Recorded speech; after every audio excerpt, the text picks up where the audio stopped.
The Tampa Bay Buccaneers beat down the Dallas Cowboys 19-3 on Sunday Night Football. But the bigger news coming out of Dallas, Dak Prescott is going to need surgery on his throwing hand. It was reported by NFL media that it was 6 to 8 weeks potentially. We will see what the timeline is here in the next few days. Joining me now from Dallas, Isaiah Stanback, Super Bowl champion Isaiah Stanback, our NFL insider.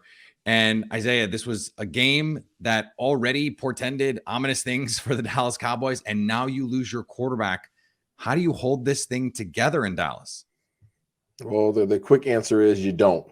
Things, if you didn't already feel that things were melting down in Dallas, that they were already off to a really rough start, that they looked like a team that had no preseason.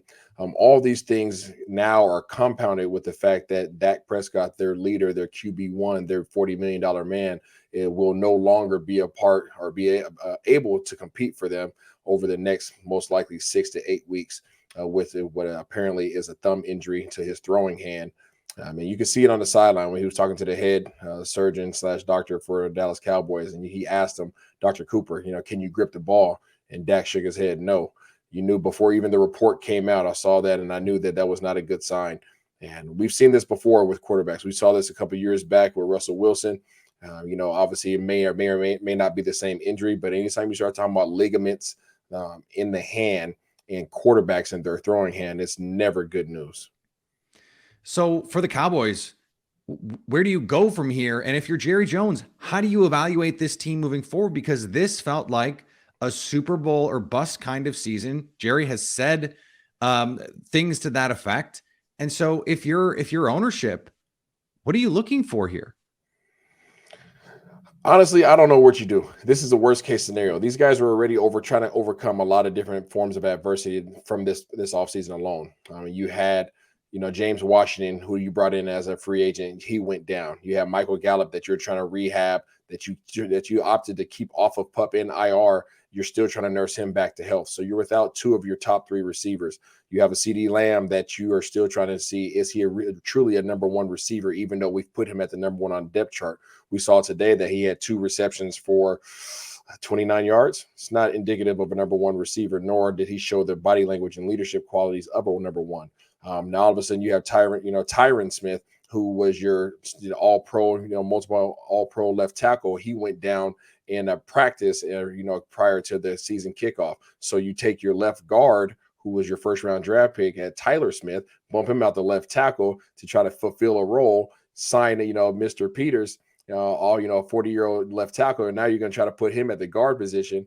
Oh, and by the way, your left guard, who's a starter, he got rolled up on in today's game.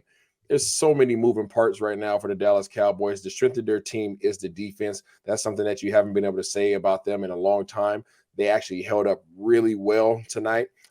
First 5 possessions for Tampa Bay, they were forced to kick field goals. But you can't expect this defense over the next 6 to 8 weeks until Dak comes back to hold things down in that manner. It's just not possible. And you definitely can't expect Cooper Rush to win you 6 to 8 ball games. And making matters worse for the Cowboys, Washington got to win today. Philly got to win today. And New York, somewhat miraculously, got a win today. I know it's just 1 week, but all of a sudden the NFC East looks even more wide open than we thought it would, because maybe Washington and New York are a little bit better than we thought. You're absolutely correct. I mean, Dallas is the only team in the NFC East that decided to not get a victory tonight. And that's not good news, because you look at a Washington team that, most people kind of look down upon because of their quarterback, Carson Wentz. Well, he somehow shows up. Then you got the New York Giants that they find a way to pull something out. And then the Philadelphia Eagles, who are the favorite in the NFC East this year, those guys actually look like they should be the favorite. So those other 3 teams that you're going to be competing with to try to get to the playoffs, now those guys actually look like they're competitors, and you don't have a way to be competitive. So it's not looking very good, especially with the Super Bowl appearing Cincinnati Bengals coming off of a loss and coming off of coming into Dallas Cowboys arena or AT&T Stadium in Dallas next week. It's not looking good at all. If you look at the Cowboys schedule, week 9 is their bye week. So 6 to 8 weeks, the top end of that would mean if you gave him that whole time, week 10 and on, he might be able to go. In the interim, they've got Cincinnati, you mentioned. Then divisional games, New York and Washington. They play the defending champion Rams, again in the division for Philadelphia, Chicago, and Detroit. What kind of record do you think they need to have in, let's say, week 10 to give them a real shot to go to the playoffs? I mean, you have to think that you try to pull out what 1, 2, 3, 4, 5, 6, 7. I mean, you try to pull out 4 of your next 7 games, to put yourself in a position to be on the back end of your schedule and to have actual real shot at competing for a playoff spot.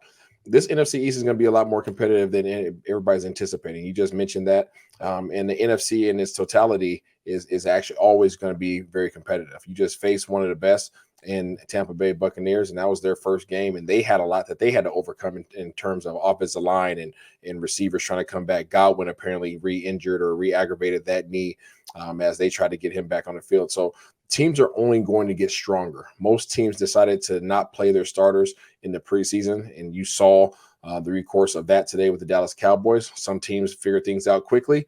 Some teams like Dallas look like they haven't played football in months. So, I mean, it's not gonna pan out well for these guys, and they have a huge doggone mountain to overcome. This is larger than Kilimanjaro.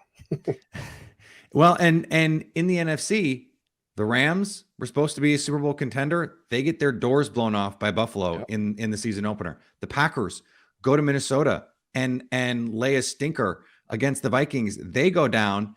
And so you're kind of the 49ers get stunned in Chicago in the rain.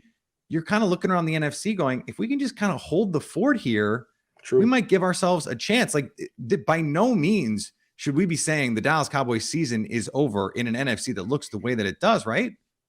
You're absolutely correct. I mean, I hate to say that it's over because, as long as they have an opportunity to step on the field, they have a chance. But the reality is all those teams that you mentioned, they still have their leaders. And they still have their QB1s, and Dallas does not.